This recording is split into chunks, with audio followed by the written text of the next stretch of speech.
Mwiriwe muraho nk'ibisanzwe ni Betty. Ndagushimira udahwema kubana natwe ndetse nawe tugiye kubana muri aka kanya. Amahoro y'Imana abane nawe. Uyu munsi noneho ntago bisanzwe. Uyu munsi tugiye kurebera hamwe ibintu byagufasha gutakaza ibiro. Bamwe muri twe twagiye duhura n'ikibazo cyo kubyibuha ndetse tukifuza kubirwanya ariko bikanga. Uyu munsi nakuzaniye ibanga utigeze umenya muri gahunda yo gutakaza ibiro. Ntucikwe ni mu kanya. Izina Alodi, izina Melek, izina Kian ni izina ry'abahungu rikomoka Irelandi, rikaba risobanuye kwihangana. Hari abantu badakunze kubyibuha ndetse batabikunda na gato pe, cyangwa ugasanga warabyibushye wenda washakaga kubyibuha ariko nyuma yo kubyibuha ubona ntubikunze, wagerageza kubirwanya bikanga. Uyu munsi rero nakuzaniye ibintu 5 bigiye kugufasha gutakaza ibiro, ugatakaza ibiro byinshi kandi byihuse. Waba warabyibuhijwe n'ibiryo cyangwa se no kurya bisanzwe, cyangwa ukaba warabyibuhijwe no gutwita cyangwa se no kubyara. Nyine hari abantu batwita bakabyibuha cyangwa se nyuma yo kubyara bitewe no kwitaho nk'umubyeyi wonsa ugasanga arabyibushye cyane. Hari abantu bashobora kuba barabyibuhijwe n'iyo mpamvu, cyangwa se ugasanga wowe ubwawe kuva wamenya ubwenge wisanze ubyibushye ariko kuze ntiwabikunda, none wagerageza no kubigabanya bikanga. Uyu munsi nkuzaniye ibintu 5 tugiye kurebera hamwe bisobanutse ndetse n'uburyo wabikoresha ugatakaza ibiro kandi vuba byihuse. Ibi ngiye kubabwira ni ibintu ngiye ubwanjye nakoresheje, ni ibintu nzi neza, ni ubuhamya bwanjye. Kuva ku biro 75 kugera ku biro 57 mu gihe kitarenze amezi 3. Bitewe n'uko ungana ushobora gukomeza ukagerageza, ntago ari itegeko ko buri wese ibiro bye bigabanuka muri ayo mezi 3. Ikintu tuba dusabwa ni ukudacika intege. Ikintu cya mbere ugomba gukora muri gahunda yo kugabanya ibiro, irinde kureka ibiryo. Twagiye twumva abantu benshi batubwira tureke ibiryo, rimwe na rimwe ukanabigerageza ariko bikanga. Icya mbere ugomba gukora ni ukwirinda kureka ibiryo, kuko waba ushaka kongera ibiro cyangwa se kugabanya ibiro, umubiri uba ukeneye kuba ufite imbaraga, kandi nta kuntu umubiri wabona imbaraga utariye. Ahubwo ikintu ugomba gukora igakugabanya ibiryo waryaga. Tuvuge niba wari umenyereye kurya 4 ku munsi, gabanya inshuro waryaga kandi wige kugabanya ibiryo waryaga. Niba waryaga isahani yuzuye igakubigabanya, kuko ikintu cya mbere cyo ugomba kumenya, umubiri cyo ubumenyereje nicyo ufata. Nimba umenyereje umubiri kurya isahani yuzuye, ugeraho nyine ukamenyera ko ugomba kurya isahani yuzuye, akaba ariyo wumva iguhagije.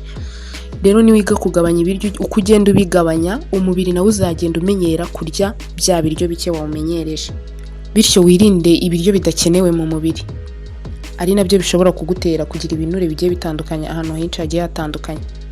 Nimba uri umubyeyi wonsa, hari nk'ukuntu umuntu yitwaza ngo kugira ngo abone amashereka arashyira terimusi hariya ya litiro zingahe y'igikoma ayinywe wenyine ayimare, igihe agiye kunywa arakubita ijage hariya wenyine ayinywa ayimare. Ibyo bintu ntabwo ari byiza cyane, uri kuzuza mu mubiri wawe ibintu bidakenewe. Uko byagenda kose umubiri ushaka intungamubiri zo mu mubiri, ziri mu mubiri nyine zibyinjiye mu mubiri, ugakuramo amashereka ari butunga umwana. Nkeka ko terimusi yose y'igikoma atariyo yagufasha kugira ngo uze kubona amashereka yo konsa umwana. We higa kugabanya ibyo urya, ibyo unywa. Niba wakoreshaga iyo terimusi yuzuye, yigabanye. Uko ugenda umimenyera gato, ugenda umara igihe, niko uzagera mu mubiri wawe ukamenyera kunywa ibintu bike cyangwa se kurya ibintu bike. Kandi niba unonsa ukabona amashereka rwose, kuko ntago icyo gikoma ari cyo cyonyine kiguha amashereka, ntago ari cyo kintu cyonyine gitanga amashereka. Tugaruke ku muntu usanzwe, hari nk'ukuntu uba wumva udafite apeti yo kurya, ariko kubera kumenyera ngo hari ibiryo, aya ni amasaha yo kurya, n'ubundi ugahatiriza ukarya kandi wumvaga udashonje kandi wumva umubiri wawe umeze neza, ufite imbaraga, nta kibazo. Ibyo bintu nabyo ntabwo ari byiza, kuko ako kanya nabwo ngira ngo ugiye kongera mu mubiri bya bintu utari ukeneye. Muri make, ikintu cya mbere cyagufasha kugabanya ibiro cyangwa se gutakaza ibiro, ntago ari ukureka ibiryo burundu ngo uvuge ngo ntago nzongera kurya, ngiye kujya ndya rimwe ku munsi cyangwa iki, ahubwo ni ukugabanya ibiryo.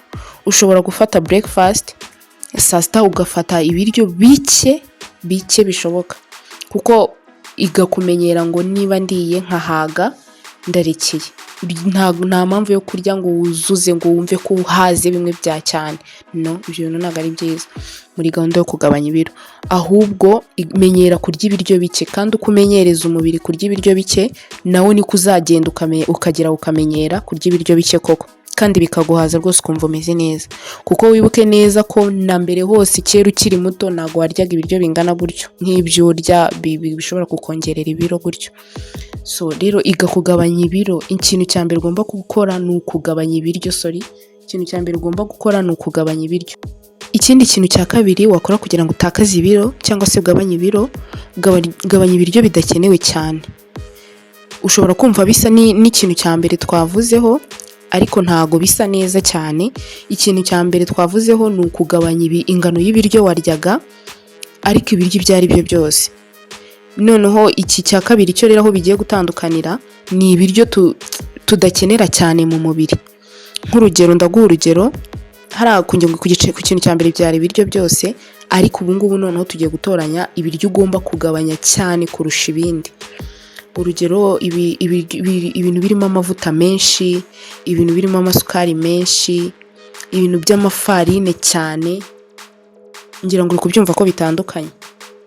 Uko ugenda urya ibintu by'amavuta menshi cyangwa se ibintu by'amasukari menshi cyangwa se ibintu by'amafarine cyane, ibyo bintu bigenda birema ibinure byinshi mu mubiri wawe. Mbega ni bya bintu turya kuko biryoshye cyane, biryohereye, tubikunze, bigaragara neza, bisa neza, ariko akenshi ugasanga nta mumaro bidufitiye mu mubiri. Yewe ugasanga unabiretse burundu byaba ari byiza cyane kurushaho. Urugero, amafiriti, kunywa ibintu by'amaji menshi cyangwa se amafanta, biriya bintu byo mu nganda, cyangwa ugasanga ukunda kurya amandazi cyane cyangwa se imigati cyane, ibintu nk'ibyo by'amafarine, ibintu by'amasukari, kubirya cyane cyangwa se kubinywa cyane, ibyo bintu nabyo biri mu bintu bikongerera ibiro. Ariko wize kubigabanya ndetse ku kigero cyo hasi cyane, ukabigabanya cyane bishoboka, ibyo bintu byagufasha gutakaza ibiro kandi vuba pe. Ushobora kwibaza uti njye nikundira ifiriti nta kuntu nayireka. Ntago nanjye nkubwiye ngo yireke burundu, ariko bigabanye. Tuvuge niba waryaga ifiriti 5 mu cyumweru, binashobotse bibaye byiza wayirya nka 2 cyangwa se na 1 mu cyumweru. Tuvuge niba wikundira ibintu biryohereye, ushobora kujya ubinywa yego, ukanywa izo fanta cyangwa se izo ji, ariko gake gashoboka, gake hafi ya ntako. Cyangwa se ukajya wikorera, ukajya ukunda gukora ji zo mu mafruit zitongerewemo ikindi kintu. Ushobora gukora ji y'umwembe, ji y'amatunda, kandi izo nazo ziba ziryohereye kandi ni nazo zifite intungamubiri cyane kurusha izi zindi zo mu nganda, ndetse ni nabyo byagufasha kugabanya ibiro. Mbega ikintu cya kabiri ugomba gukora, irinda ibintu by'amavuta, amasukari n'ibintu by'amafarine cyane. Ibyo bintu nabyo biri mu bintu byongera ibiro, kandi iyo bigabanyije birakora ibiro biragabanuka. Ushobora no gusanga uri nk'umuntu wikundira wenda nko kwinywera igikoma nacyo turabizi kiri mu bintu bibyibushya pe. Ushobora kusanga wikundira igikoma, ariko ntago bivuze ngo unywe igikoma nk'umuntu unywa amazi. Ushobora gufata agakombe kamwe k'igikoma urakinyweye rwose wumvise umeze neza, ibyo birahagije, ako nta kintu gashobora kugutwara. Ikindi kintu cya gatatu gishobora kugufasha gutakaza ibiro, iga gukoresha bimwe mu bintu bigabanya ibiro cyangwa se bitwika ibinure. Urugero, indimu irafasha cyane mu gutakaza ibiro. Tangawizi irafasha cyane nayo mu gutakaza ibiro cyangwa se mu kugabanya ibiro. Turmeric cyangwa se tamarike nayo iri mu bintu bifasha cyane mu gutakaza ibiro. Ikindi kintu, za green tea nayo irafasha cyane kandi iraboneka rwose, nta nubwo ihenze ngire ngo. Ikindi kintu cyagufasha ni chia seeds. Hari abantu batazikunda cyangwa se babona ari ibintu bitasobanutse, ariko zirakora cyane. Ibi bintu ndi kubabwira njye ni ibintu nakoresheje kandi bikamfasha mu gihe gito pe. Nkuko nabivuze hejuru, mu mezi 3 nari maze gutakaza ibiro byinshi cyane. Urugero rw'ukuntu wabikoresha, ushobora kujya ufata akarahure kamwe mu gitondo ka tangawizi n'indimu, cyangwa se urugero rw'ukuntu wabikoresha, ushobora gufata agakombe kamwe mu gitondo k'icyayi. Tuvuge ni urugero, ni icyayi cya mukaru gisanzwe, cyangwa se ufite amazi ashyushye ugashyiramo indimu na tangawizi, ukarapiramo tangawizi. Noneho ibyo bibaye byiza ntiwashyiramo isukari, ushobora gukoresha ubuki nabwo ni bwiza muri gahunda yo kugabanya ibiro, birafasha cyane. Mu cyimbo cyo gukoresha isukari ushobora gukoresha ubuki, cyangwa se ushobora no kubinywera udashyizemo ibintu biryohereye, ibyo nabyo ntacyo byaba bitwaye. Ukabikoresha mu gitondo mbere y'uko ugira ikindi kintu ufata. Aho ariko ni ku muntu utagira ikibazo cyo kurwara igifu. Naho bantu bagira ikibazo cyo kurwara igifu, ushobora kubikoresha nka breakfast, ukareba ikindi kintu bifatisha, ariko akaba ari byo ukoresha, ukirinda yenda gukoresha ibindi bintu bisanzwe, akaba ari cyo kintu ukoresha. Ibyo bintu ukabikora byibuze mu gitondo na nimugoroba. Kumva mu gitondo mbere ya breakfast cyangwa se ubifatishije ariyo breakfast, noneho ukongera kubikoresha nimugoroba nyuma yo kurya. Ariko ntago urya ngo ako kanya uhite ubikoresha gutyo, no, urarya ukamara umwanya hagati y'iminota 30 n'isaha, byibuze ukabona gufata kandi gakombe kamaze shyushye na tangawizi n'indimu. Ibyo bintu birakora cyane, byibuze ukabikora kenshi. Kandi biba byiza iyo ugerageje ikintu ukavuga uti wenda nihaye nk'ibyumweru 2 ndakigerageje, cyangwa se icyumweru ndakigerageje mbanze ndebe uko aho byerekeza.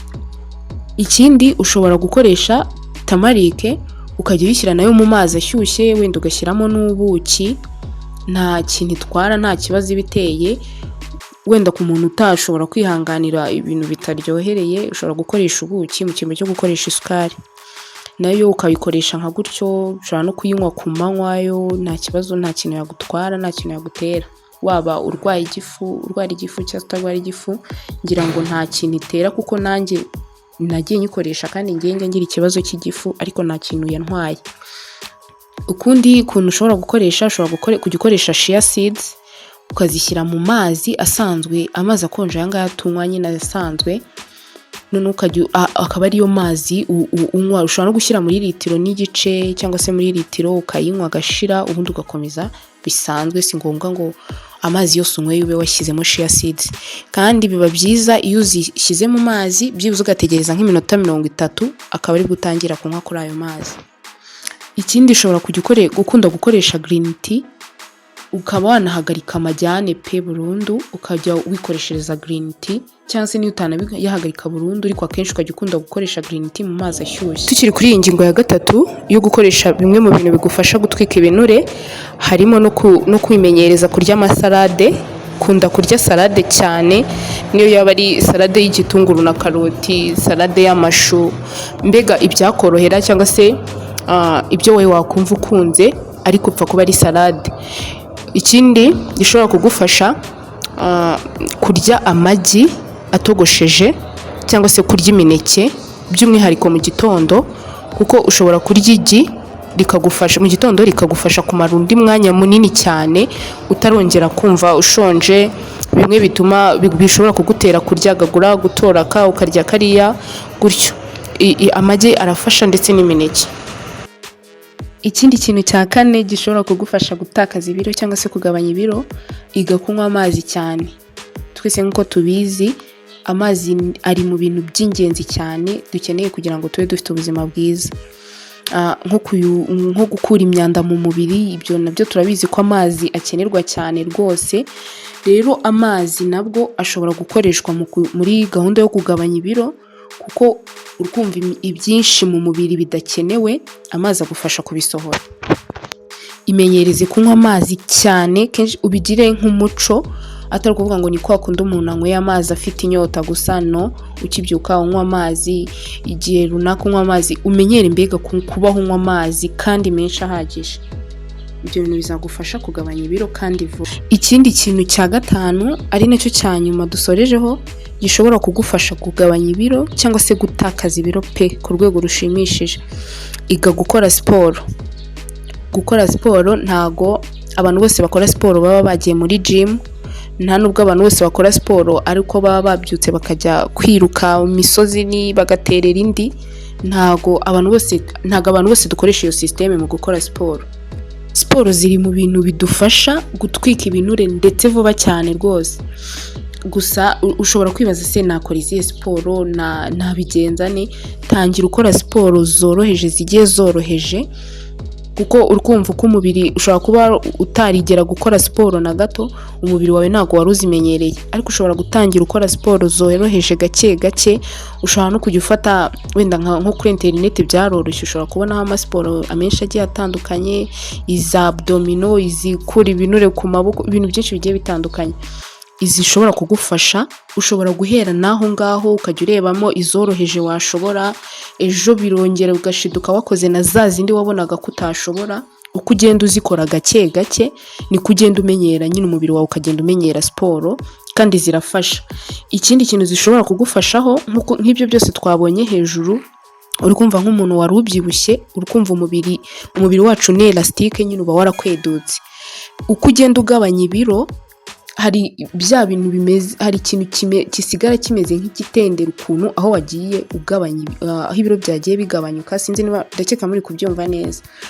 Icyo kintu rero uko ukora siporo, umubiri ugenda wegerana, cya kintu kikavaho, umubiri ukagenda wongera gusubira nyine ukegerana, ukamera neza, ukaba uri fit. Tangira ukora siporo nkeya zoroheje, ushobora no gusimbuka umugozi, cyangwa se nkuko nayo mbivuze kuri interineti ukareba udusiporo tworoheje, ejo ukareba izisumbukuyeho ukazigerageza gake gake. Uko ugenda uzikora, umubiri ugenda uzimenyera. Byibuze ubundi wenda ushobora kugerageza ukavuga ati hagati y'iminota 30 n'isaha buri munsi ngomba gukora utu dusiporo tworoheje, cyangwa se niyo buri munsi bitagukundira, ariko byibuze ukabiha igihe gihagije. Niyo wabifata byibuze nk'iminsi 4 cyangwa 3 mu cyumweru, ariko hagati byibuze y'iminota 30 n'isaha. Gusa nawe kugira ngo ubone igisubizo cyiza cyangwa se solution nziza, bisaba nyine ikintu ugikoreye kenshi gashoboka kugira ngo urusheho kubona igisubizo cyiza. Hari abantu bagiye bagerageza kenshi cyane, bagakora ibintu byinshi bigiye bitandukanye, ariko ndakwizeza ko ibi bintu nubikora, ukabikora wihanganye utegereje, kuko ntabwo abantu twese tubyibushye kimwe, nta nubwo abantu twese imibiri yacu ikora kimwe. Ibintu byose ni ukubyihanganira kugeza ubonye igisubizo. Ikintu cya mbere ugomba gukora ni ukwirinda gucika intege. Ikindi kintu cya kabiri ugomba gukora, ibi bintu nyine biragusaba kubikora bihoraho. Tuvuge ushobora kwiha nk'ibyumweru 2, ukavuga ati kampime ndebe ibiro ntangiranye, mu byumweru 2 mpime ndebe ngeze kuki. Ushobora gusanga utakaje 3 mu byumweru 2, ukavuga ati bino bintu ntago bikora, ariko byibuze n'ibyo 3 biba bitakaye. Hari umuntu ushobora kumara imyaka ategereje gutakaza ibiro abigerageza, ariko kuko yihanganye bikazarangira bigezeho. Nayo ikintu cya mbere ugomba gusabwa ni ukwihangana. Ushobora gutakaza ibiro 2 mu byumweru 2 cyangwa se 3 mu byumweru 2, ukavuga ati okay, noneho niba nakoraga ibi bintu wenda 2 mu cyumweru, kambikore 3 mu cyumweru, byibuze bizatanga igisubizo cyiza. Impamvu nayo nkubwiye nuko ushobora kujya upima byibuze buri byumweru 2, nuko byibuze mu byumweru 2 ikintu icyo ari cyo cyose uba watangiye kubona igisubizo, uba watangiye kubona ko hari impinduka.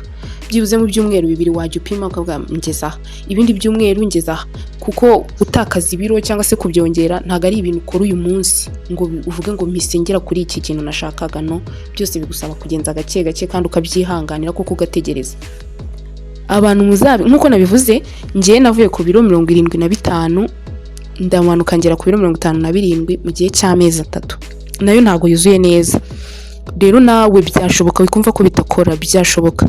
Abantu muzabikoresha ahubwo wenda mukabona birakoze, muzadufashe mugaruke muri comment mutubwire ukuntu byagenze, mutubwire se biri gukora cyangwa se murabibona gute. Reka ngushimire cyane wowe twabanye. Niba wumva iyi video hari ikintu yagufashije, wibuke uyisangize n'abandi, kandi ntiwibagirwe kuduha like. Hanyuma ushobora no kutwandikira muri comment ukatubwira uti nanjye iki ndakizi naragikoresheje kirakunda, kugira ngo byibuze dukomeze duterane imbaraga. Murakoze.